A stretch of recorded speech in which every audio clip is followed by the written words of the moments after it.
And after this table row, actually the head part of the table is over. Now let's move into the body part of the table. Still, we must use a table row. Now this displays the next line, actually the next row of the table. In this row, the table head part is over. You can see name, age, gender, country are the head part of this table. So you must use the next part, actually the data part, as table data, TD tag. You can use it as names. So I'll use Kumar in the first data table data type, and I'll use another TD tag for the next data type of the same row. So actually that is the age, so I'll use 18 here. After that, the next table data, it is gender, so I'll select this as male. Next one is table data, the country, so I'll use the country as England. I'll save this and let's see. You can see name, age, gender, country. Those things are bold because it is the head of the table, and these things are the data part of the table. You can see this is a single row, name, age, gender and country. It is a single row as this, and next part in the body part, it is a TR, Kumar, 18, male and England. You can see it is also displayed as a row in this table. If you want to change your border more and more, you can change the border also. You can change the border color. Now you can see the color is somewhat transparent. If you want a dark color, you can use BG color tag, BG color keyword, and use it as black. And I'll save it, and you can see the background has been blacked out. If you want the background as color as pink, you can see through. Now you can see it is pink and the letters are visible. If you want to change the width, you can use a width keyword, and you can use that as 80%,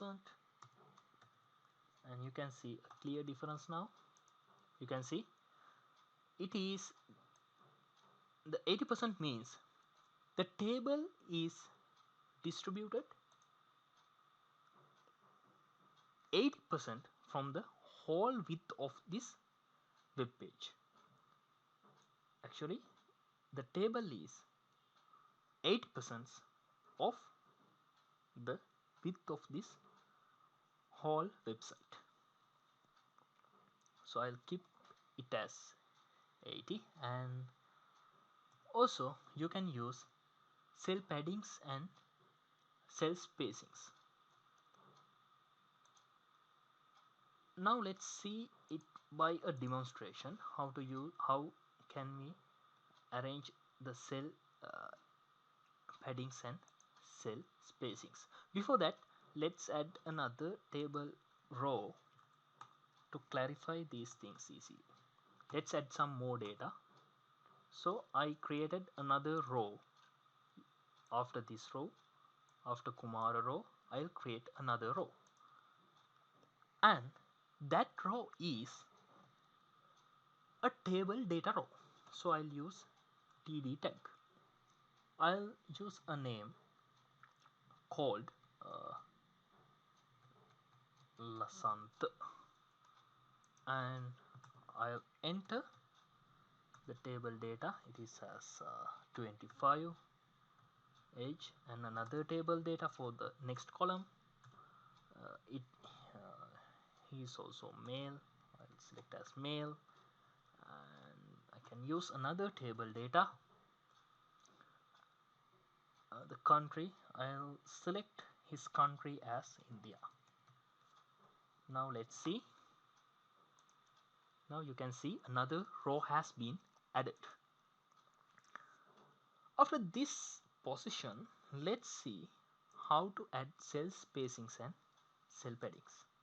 First of all, let's add cell padding, and I'll add 5, and let's see, can I see a clear difference? So now it is in 5, and let's change it into 50 and see the change. Now you can see what has been the change. Cell padding means the padding from the letter to the corner of the table. Actually, for this cell, this is a single cell, and this is another cell, this is another cell. So these things are called the padding of these cells. So I'll change it to a normal level. I'll change it into 2. Let's see, and you can see it is normalized now. And also I can change the space of these cells. You can see there's a small space between these cells. So I'll create cell spacing and change it into 0. You can see the cells has get merged. The spacing was, there was a small space, now they get closer to each other. If I use it as 10, now you can see the difference. It has a space between these cells. I'll put back into 0 as this. Okay guys, now you have got a good knowledge about tables.